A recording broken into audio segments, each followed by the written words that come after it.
let's go.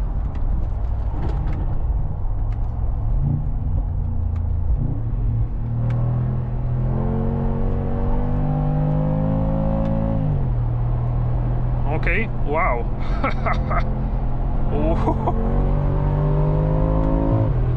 This is really crazy, this car. Wow. Oh, this is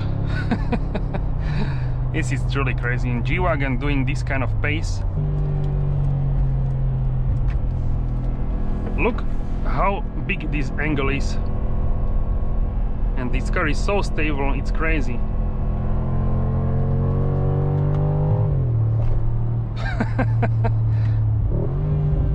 Cannot believe how good this car is.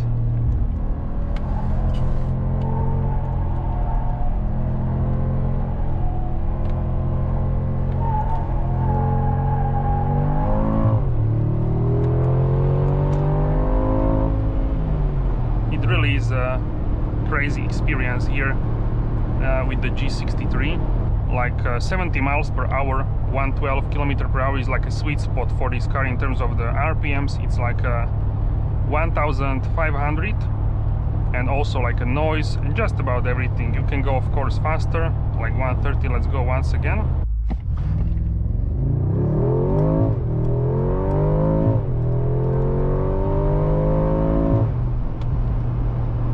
Alright, so 4.6 and 4.35 without brake boost, just from the standstill in a Sport Plus. Alright guys, so welcome on the highway. And first of all, my impressions and the biggest difference we can say is with the A-pillar. So now it's smoother, you can say more rounded. That's why we have much less aerodynamic sound from the wind. Always, if you go this way on this highway, I know this highway, it's more windy because we are going north, and the wind always blows this direction. So this is worst scenario, and on that one, on others, if you go other way, it's much more silent. But I can tell you that I drove the G500 just I would say 2 weeks ago, and it was, I would say, much more noisy than this. And this is I drove it on the highway multiple times already before the filming, so I can tell you that this is much better in terms of the noise levels. We can reset here the fuel consumption, and we will see what kind of numbers can we get. This car has a full assistance system package.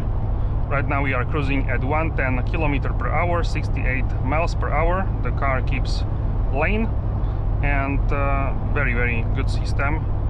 Even improved here with the G-Class. You need to hold the steering wheel. This is a capacitive steering wheel, unlike with the previous generation where you would need to like wiggle with it. And the G500 which I drove didn't have the active, basically it didn't hold the lane actively by itself. So yeah, this is really great improvement, and with this function I would say it's even better to drive this on the daily basis. This car at higher speeds will give you more noise, so it's not really designed. Of course, it's like this is a military box, so it cannot be designed for this kind of driving. But with this new A-pillar, it certainly can do that, which is of course nice to have. So that's huge plus, I would say. And overall feeling, the big difference which you will notice is the ride quality. So with this active suspension, the car is really stable on the highway, and it also can very nicely filtrate the road. So you feel that you are in a G-Wagon, but in a G63, but it's the damping is much better, and yeah, the rebound is really good, and compression. Already if you go into Sport or Sport Plus, if you are stationary, you can hear the sound of the hydraulic pumps, which are making the car more rigid. So already if you go to sport, we have three modes: comfort, sport and sport plus for the suspension. So you can choose whichever you want.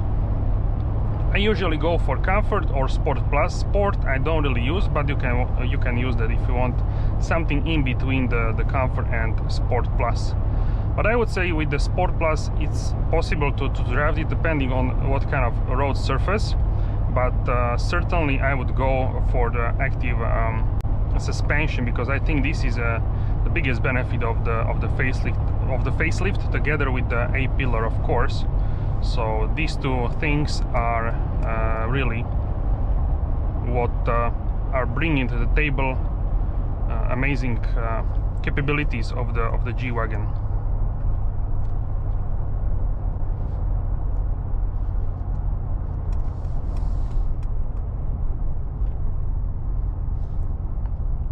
The start-stop also works really well.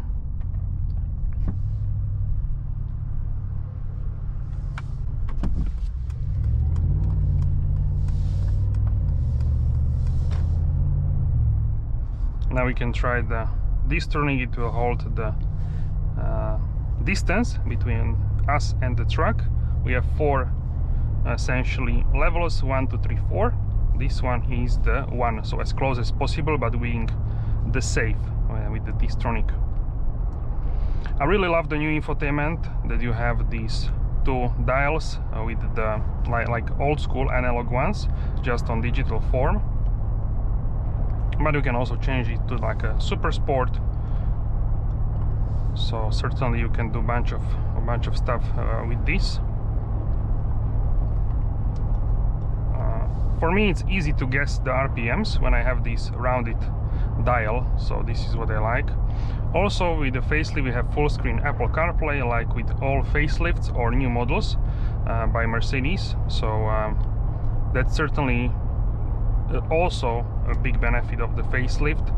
So you can get navigation here, and then like a player for the sound, and here you would have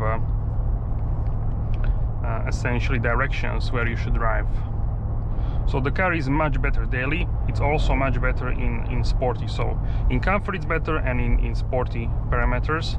So overall it is really improved and really great in this regard.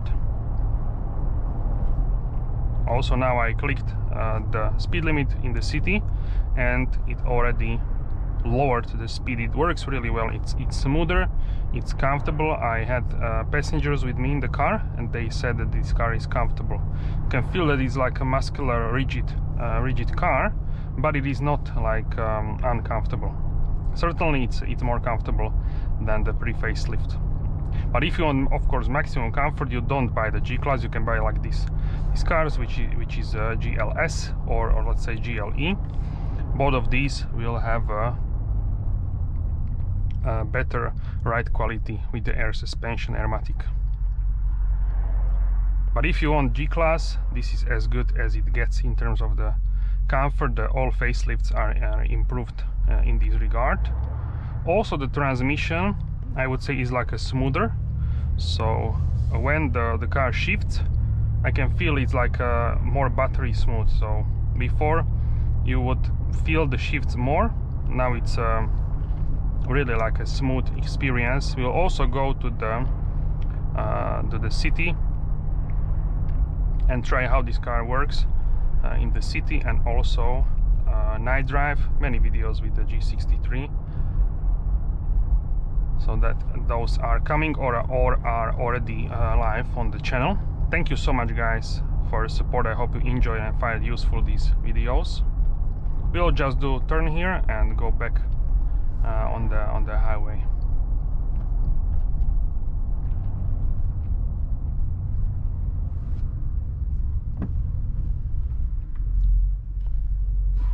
So now start stop, mild hybrid. The start stop is much smoother, and you don't really feel the startup as much as without the 48-volt mild hybrid system, which I have also in my A35, and that is very nice system for sure, the mild hybrid. Many people actually love it which tried the mild hybrid. Also, we can, for example, increase to level 2 the Distronic. Now we will have a little bit more in terms of the distance. I think 3 or 4 is too much for me personally, but 1 or 2 is just enough. On the highway I use 1, that's plenty of, I would say, space, but sometimes 2, but more or less I would say 1. So sometimes I like to use 2 because you have still a little bit more room if something happens. So that's really good to have a distance in front of you, of course. You don't want to rear end anyone. A new steering wheel, as we know this from other Mercedes and in this case AMG models.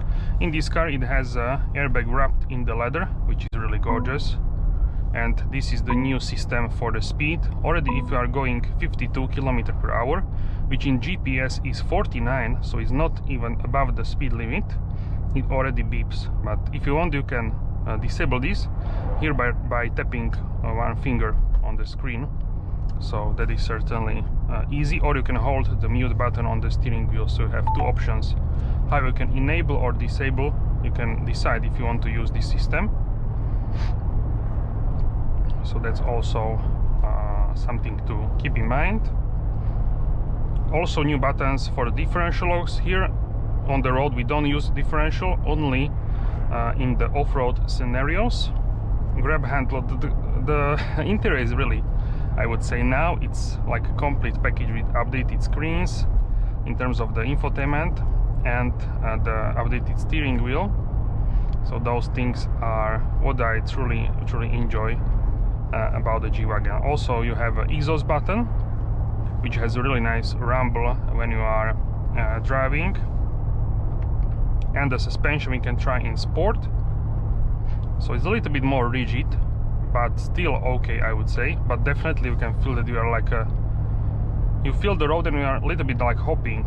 Not much, but a little bit like my body is shaking a little bit from this experience. So I would already go to Sport Plus because if I want to have like a firmer suspension, I would already go to the maximum in this regard. Can you hear, guys?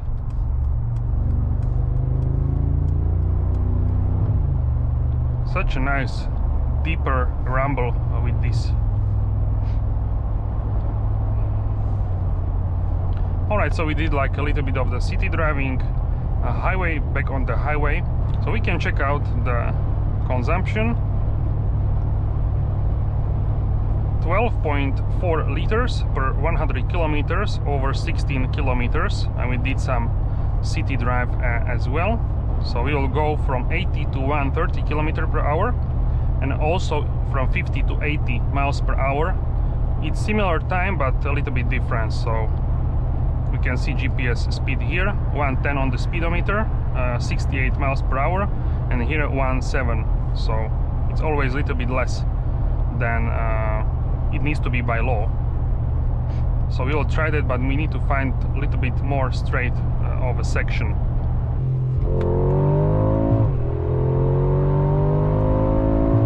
From 80 to 130 in 3.77, and from 50 to 80 miles per hour 3.65. So this will be like sort of benchmark for other we can say other cars.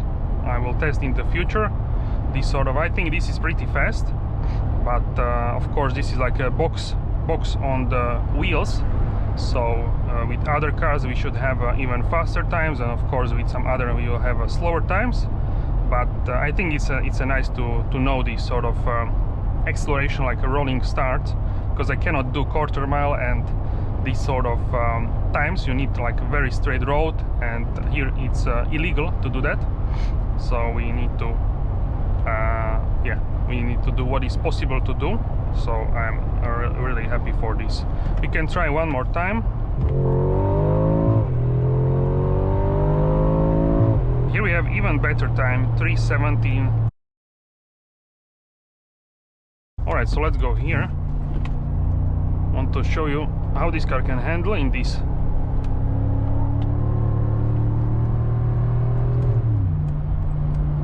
these corners on the highway, this car can do really unexpected accelerations.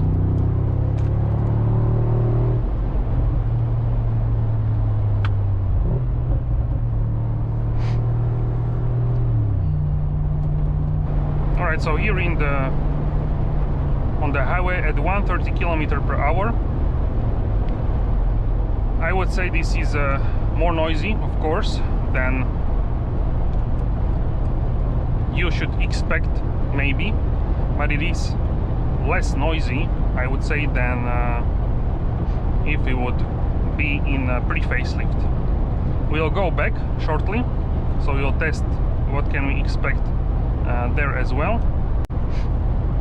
In terms of the noise, it should be better the opposite direction.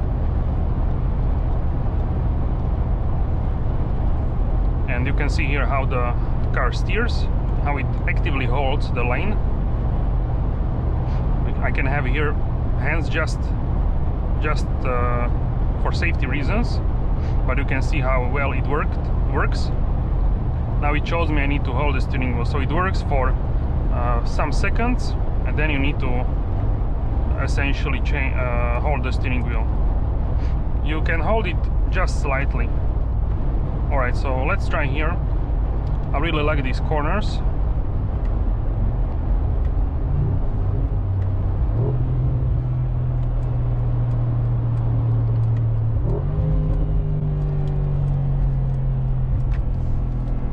Look how big this angle is. And this car is so stable, it's crazy.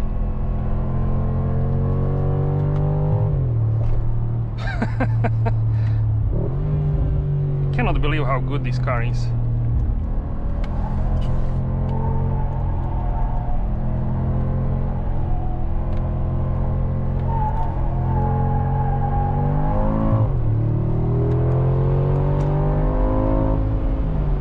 It really is a crazy experience here with the G63. Here is also windy, so this car is not, of course, not your highway cruiser, but of course let's slow down, because for me this could be a little bit too windy. So let's slow down. I think 110 is like ideal for the wind, but today is windy, so it's difficult to judge. Now it's also windy, maybe even the same as at higher speed, so that is certainly an interesting scenario. And sometimes you can feel this car has a really big top speed, and you feel this rumble. It's really nice. So shortly we will finish the highway section. At higher speeds you would get, I think, around 14-15 liters, depending where exactly do you drive. I think this, like 70 miles per hour, 112 km/h is like a sweet spot for this car. In terms of the RPMs, it's like 1500, and also like a noise and just about everything. You can go, of course, faster, like 130. Let's go once again.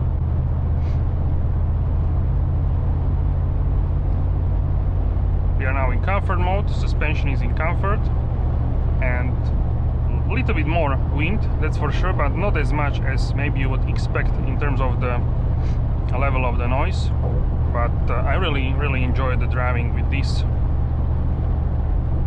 It's for sure less noisy than pre-facelift, which had this like protrusion from the outside on the A-pillar. Also, if you want to change lane, let's go to Sport Plus, or we can stay in comfort, but the suspension we can do Sport Plus. Let's check it out. The suspension change, it's really nimble, this car. See, it's change lane, can change lane very easily. It's really surprising what this active suspension can do, actually. Really nice. And let's go for my favorite corner here. I absolutely love this corner. We have 130 limit here, so let's go.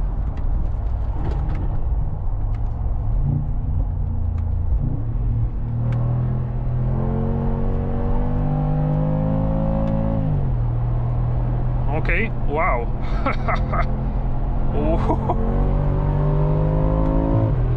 This is really crazy, this car. Wow. This is not easy for the suspension and tires, and we are of course on the winter tires, so on the summers it would be even better. Wow.